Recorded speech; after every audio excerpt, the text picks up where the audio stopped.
Welcome to Bheemas kitchen. ಇವತ್ತು ನಾವು mustard ಸಾಸಿವೆ ಹಾಕಿ ಚಿಕನ್ ಹೇಗೆ ಮಾಡೋದು ಅಂತ ನೋಡೋಣ.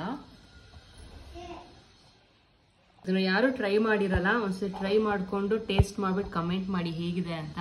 ತುಂಬ ಟೇಸ್ಟ್ ಆಗಿರುತ್ತೆ, ರುಚಿಯಾಗಿರುತ್ತೆ. ಇದಕ್ಕೆ ಮೇನ್ ಇಂಗ್ರೀಡಿಯೆಂಟ್ ಬಂದ್ಬಿಟ್ಟು ಸಾಸಿವೆ 2 ಟೇಬಲ್ ಸ್ಪೂನ್ ಅಷ್ಟು ತೊಗೊಂಡಿದ್ದೀವಿ.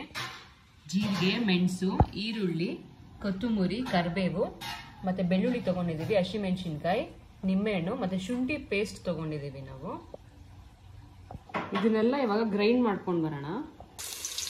ಒಂದು ಪಾತ್ರೆ ಇಟ್ಕೊಂಡಿದ್ದೀವಿ. ಎಣ್ಣೆ ಬಿಸಿ ಆದಮೇಲೆ ಕರಿಬೇವು ಮತ್ತೆ ಈರುಳ್ಳಿ ಹಾಕ್ಕೊಂಡಿದ್ದೀವಿ. ಚಿಕನ್ ತೊಳೆದು ಇಟ್ಕೊಂಡಿದ್ವಿ. ಚಿಕನ್ ಸೇರಿಸ್ಕೊಳ್ಳಿ.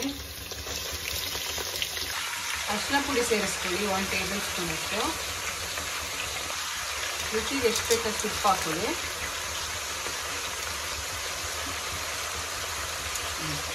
ಮಿಕ್ಸ್ ಮಾಡಿ ಚೆನ್ನಾಗಿ. ನೀರಿನ ಅಂಶ ಇಟ್ಕೊಳ್ಳುತ್ತೆ. ನೀರೆಲ್ಲ ಇಟ್ಕೊಂಡಿದೆ. ಇವಾಗ ಮಿಕ್ಸಿ ಗ್ರೈಂಡ್ ಮಾಡ್ಕೊಂಡಿದ್ವಲ್ಲ ಅದನ್ನು ಹಾಕ್ಕೊಳ್ಳಿ. ನಾವು ಸ್ವಲ್ಪ ನೀರು ಹಾಕಿಲ್ಲ, ಹಾಗೆ ಗ್ರೈಂಡ್ ಮಾಡ್ಕೊಂಡಿದ್ವಿ. ಸರಿಯಾಗಿರಬೇಕು, ಆವಾಗ ಟೇಸ್ಟ್ ಚೆನ್ನಾಗಿರುತ್ತೆ. ಸ್ವಲ್ಪ ನಿಂಬೆಹಣ್ಣು ಸೇರಿಸ್ಕೊಳ್ಳಿ.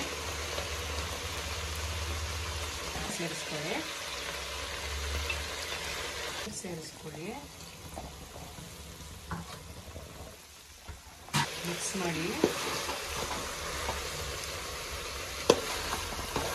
ಚೆನ್ನಾಗಿ ಎಣ್ಣೆ ಬಿಟ್ಕೊಳ್ಳುತ್ತೆ.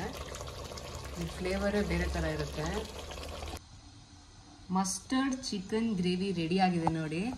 ಇದಕ್ಕೆ ಮೇನ್ ಇಂಗ್ರೀಡಿಯೆಂಟ್ ಬಂದ್ಬಿಟ್ಟು ಸಾಸಿವೆನೇ. ಸಾಸಿವೆ ಹಾಕಿರೋದಕ್ಕೆ ಇಷ್ಟು ಟೇಸ್ಟಾಗಿ ಬಂದಿರೋದು. ಇದು ನೋಡಿ ಎಷ್ಟು ಚೆನ್ನಾಗಿ ಬಂದಿದೆ. ನೀವು ಆ ಮಸಾಲ ಹಾಕಿದ ತಕ್ಷಣ ಅದು ಫ್ಲೇವರೇ ಬಂದ್ಬಿಡುತ್ತೆ, ಗೊತ್ತಾಗ್ಬಿಡುತ್ತೆ. ಅಷ್ಟು ಚೆನ್ನಾಗಿರುತ್ತೆ ಇದು.